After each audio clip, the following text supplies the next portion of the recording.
एक लड़की अपने घर जाने के लिए ट्रेन पकड़ती है। ट्रेन में उसका थर्ड एसी में 15 नंबर सीट थी। वह सीट पर पहुंचकर बैठती है। कुछ ही समय बीता था कि एक लड़का आ जाता है और कहता है कि मैम थोड़ा हट जाइए, मुझे भी बैठने दीजिए। वह लड़की कहती है कि यह तो मेरी सीट है, आप दूसरे किसी सीट पे बैठ जाइए। लड़का कहता है नहीं, मेरी भी सीट है, मैंने भी टिकट लिया है, मैं बैठूंगा तो इसी सीट पर बैठूंगा। दोनों में बहस हो जाती है और बहुत देर तक बहस होती है। वह लड़का कहता है कि मैं बैठूंगा तो इसी पर बैठूंगा, चाहे जो हो जाए। उसके बाद में कहानी में क्या होता है, आइए हम कहानी को विस्तार से बताते हैं। एक लड़की जिसका नाम ज्योति थी, यह दिल्ली के मुखर्जी नगर में रहती थी और यूपीएससी की तैयारी कर रही थी। यह पटना की रहने वाली थी। उस समय यह दिल्ली में रहकर तैयारी कर रही थी। एक बड़ा सपना देखा था उसने अधिकारी बनने का, उसी की तैयारी कर रही थी और पटना जाने के लिए वह तैयार हुई। छठ पूजा का समय था, तो उसने सोचा कि घर जाकर परिवार वालों के साथ छठ पूजा मना के वापिस आएँगे और अपनी तैयारी को आगे बढ़ाएँगे। उसने थर्ड एसी में टिकट बुक करवाई और 15 नंबर उसे सीट मिली। वह अपने रूम से निकलती है और स्टेशन पर पहुंचती है। ट्रेन खड़ी थी, वैशाली एक्सप्रेस खड़ी थी, उसमें जा करके वहाँ बैठ जाती है। अपने सीट पर बैठती है और बैठने के बाद कुछ ही समय बीता था कि एक लड़का आ जाता है और वह कहता है कि मैम आप थोड़ा-सा सरक जाइए, मैं भी बैठना चाह रहा हूँ, मुझे भी पटना जाना है। वह लड़की कहती है कि आप दूसरे किसी सीट पर बैठ जाइए, मैंने सीट बुक करवाई है, मैं इस पे नहीं बैठने दूँगी। वह लड़का कहता है कि मैम आप बैठ जाइए, मैं भी बैठ जाता हूँ, जब आपको लेटना होगा तो मैं हट जाऊँगा, आपको इतनी दिक्कत क्यों हो रही है? मैंने भी टिकट लिया है, मैं बिना टिकट का थोड़ी ना जा रहा हूँ। लड़की कहती है नहीं, दोनों में काफ़ी नोक-झोंक होने लगती है। बहुत देर तक नोक-झोंक होती है। लोग वहाँ जो बैठे थे वह लड़की की तरफ से आकर उसे समझाने लगते हैं। कहते हैं तुम तो यार लड़के हो, जेंट्स हो, तुम तो कहीं भी मैनेज कर सकते हो। बेचारी लड़की अकेली है, घर जा रही है, उसे क्यों परेशान कर रहे हो? वह सबकी बात सुन रहा था, उसके बाद कहता है कि आप लोग मुझे ज्ञान ना दें। मैं इतना समझदार हूँ, आप लोगों के ज्ञान की मुझे कोई ज़रूरत नहीं है। बहरहाल मुझे इस पे बैठने की भी कोई दिलचस्पी नहीं है। अगर आप लोग मुझे अपनी सीट पर बैठने दें, तो मुझे यहाँ बैठने में कोई दिलचस्पी नहीं है। मैं आपकी सीट पर बैठ जाता हूँ। जब आप सोना चाहोगे तो मैं उठ जाऊँगा। लेकिन जितने भी लोग वहाँ पे बोल रहे थे, कोई तैयार नहीं हुआ। सबने तुरंत मना कर दिया। आखिरकार वह वहीं पे बैठा रह गया। वहाँ बैठा रह गया, इधर ट्रेन अपने सही समय पे निकल ली स्टेशन से। कुछ दूर जाने के बाद में वह लड़की लेट गई। लेटने के बाद वह अपने पैर से उस लड़के को थोड़ा-सा ढकेल रही थी। वह कह रहा है कि मैम, मैं बड़े आराम से बैठा हूँ, मैंने आपको डिस्टर्ब भी नहीं किया, उसके बाद भी आप मुझे पैरों से ढकेल रही हैं। ज्योति कह रही है कि ढकेलूँ ना तो क्या करूँ? तुम किसी दूसरे सीट पे नहीं बैठ पा रहे हो? वह लड़का कहता है कि मैम, जब सोने का टाइम होगा तो मैं उठकर यहाँ से चला जाऊँगा, आप परेशान ना हो, लेकिन फ़िलहाल के लिए आप मुझे यहाँ बैठने दें। दोनों में बहुत देर तक बात होती है, फिर वापस चुप हो जाते हैं दोनों लोग और बैठे रहते हैं। कुछ देर बाद जो है वहाँ पे टीटी आता है।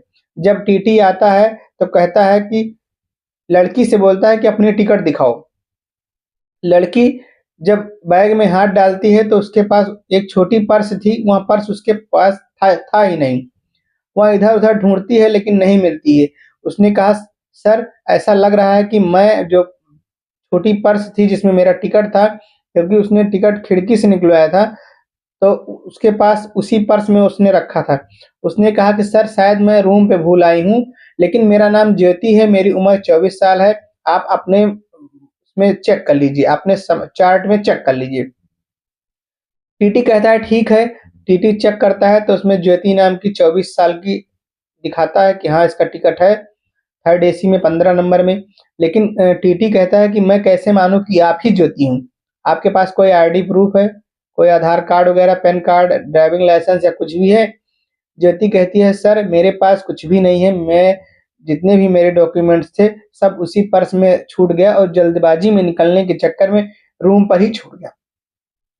टीटी कहता है कि नहीं, अगर आपके पास नहीं है तो आपको पेनल्टी देनी होगी। 1900 रुपए की आपकी पेनल्टी लगेगी, नहीं तो आप अगले स्टेशन पे उतर जाइएगा। वह लड़की बहुत ही मायूस हो जाती है। उसको लगता है कि अब वह अपने जो सफ़र को पूरा नहीं कर पाएगी, रास्ते में ही उसे उतरना पड़ेगा। क्योंकि उसके पास इतने पैसे नहीं थे कि वहाँ 1900 रुपए देकर के टिकट निकलवा लेती दूसरा। टीटी बार-बार कहता है तो वहाँ लड़की कहती है, सर मेरे पास पैसे नहीं हैं, मेरे पास बस उतने ही पैसे हैं कि रास्ते में खाने-पीने भर का है और मेरे पास पैसे नहीं है, मैं टिकट नहीं ले सकती हूँ। और वह उसके मन में कुछ अजीब-सा होने लगा, उसका चेहरा उदासी से एकदम भर गया और वह कुछ समझ नहीं पा रहे थे कि क्या करे। उसके बाद में उस जो लड़का था, उस लड़के का भी जो है टिकट चेक करते हैं, तो उसका टिकट वेटिंग का था। कहते हैं ठीक है, आप इसी सीट पर बैठे रहो, आपको कोई दिक्कत नहीं है। और उस लड़की से बोलते हैं कि आप तो या तो पेनल्टी लगवा लो या तो आप अगले स्टेशन पे उतर जाना। इतना कहकर वहाँ से वह निकलने लगा। उसके बाद में वह जब जाने लगा टीटी, तो लड़का जो था, जो उसकी बगल में बैठा था, वह देखता है और लड़की को देखता है और उसके आँखों को देखता है, उसकी आँखों में हल्के-हल्के आँसू आ रहे थे। यह देखकर वह बहुत प्रभावित हुआ। कहाँ एक-दूसरे से अभी तक लड़ रहे थे और उस लड़के को दया आ गई।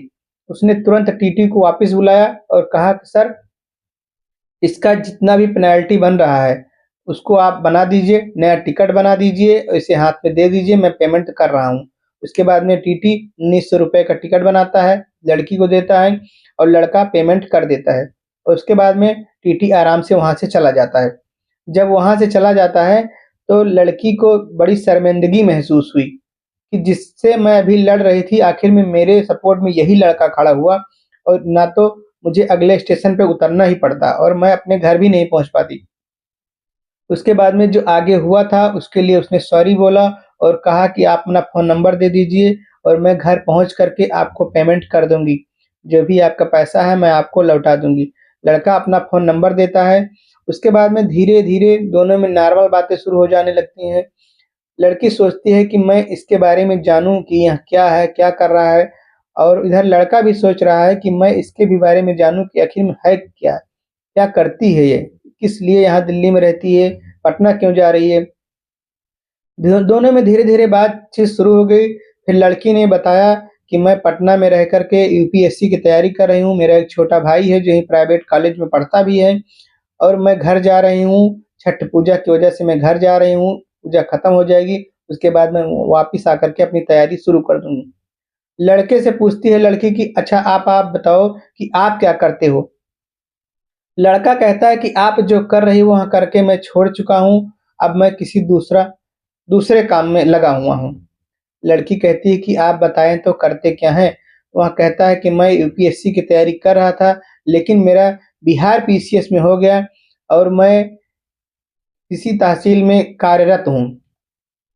इतना बात सुन करके जैसे ही वह इतनी बात सुनती है कि यहाँ बिहार में कर्मचारी है, पीसीएस है, अधिकारी है, उसके पैरों के तले से ज़मीन खिसक जाती है। उसको शर्मिंदगी महसूस होती है कि एक एसडीएम लेवल के अधिकारी से मैं इस तरीके से बात कर रही हूँ और मुझे पता भी नहीं था।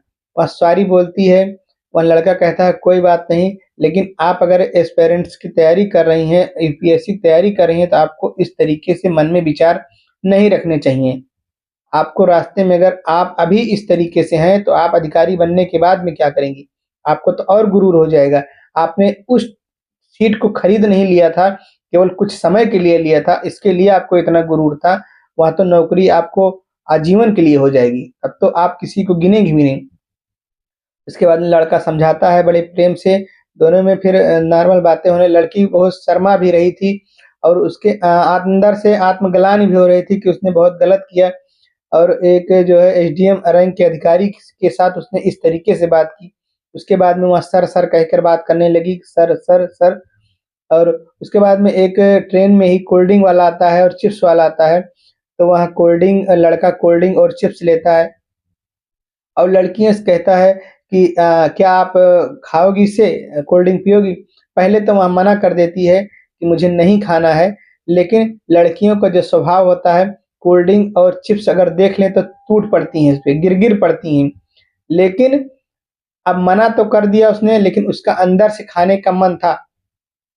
बातों-बातों में उसने खाना शुरू कर दिया और उसके बाद में चिप्स खाई, कोल्ड ड्रिंक भी पिया और उसके बाद में दोनों अपने जहाँ पे जाना था स्टेशन पर पहुँच गए। वहाँ से मिलकर दोनों लोग अपने-अपने घर को निकल लिए। घर पहुँचने के बाद में लड़की ने सोचा कि उसके पास शायद पैसे थे या नहीं थे, लाओ फ़ोन करके एक बार पूछ लें कि वहाँ घर पहुँची कि नहीं पहुँची। जैसे ही उसने फ़ोन लगाया और बताया कि मैं जो ट्रेन में मिला था वही व्यक्ति हूँ, लड़की ने उसे धन्यवाद दिया और कहा कि जो है मैं पहुँच गई हूँ और आप भी पहुँच गए कि नहीं? उसने कहा मैं भी पहुँच गया हूँ। उसके बाद में दोनों में धीरे-धीरे नॉर्मल बातें होने लगी और धीरे-धीरे समय बीतता गया और ये लोग बात इतना हद आगे तक पहुँच गए कि दोनों परिवारों में मेल-मिलाप हो गया, दोनों परिवार आने-जाने लगे एक-दूसरे के यहाँ। इसके बाद में समय आगे बढ़ता गया और दोनों में प्यार हो गया। प्यार हो गया, घर वाले राज़ी हो गए और दोनों की शादी हो गई। शादी हो गई, एक खुशहाल ज़िंदगी आज जी रहे हैं। इसके बाद में जिधर जो ज्योति थी, यह अभी भी तैयारी कर रही है और आगे इसकी मेहनत भी रंग लाएगी। आप लोगों को यह कहानी कैसी लगी हमें कमेंट में ज़रूर बताएँ। अगर आप हमारे चैनल पर नए हैं, चैनल को लाइक करिए, शेयर करिए और सब्सक्राइब करिए। धन्यवाद।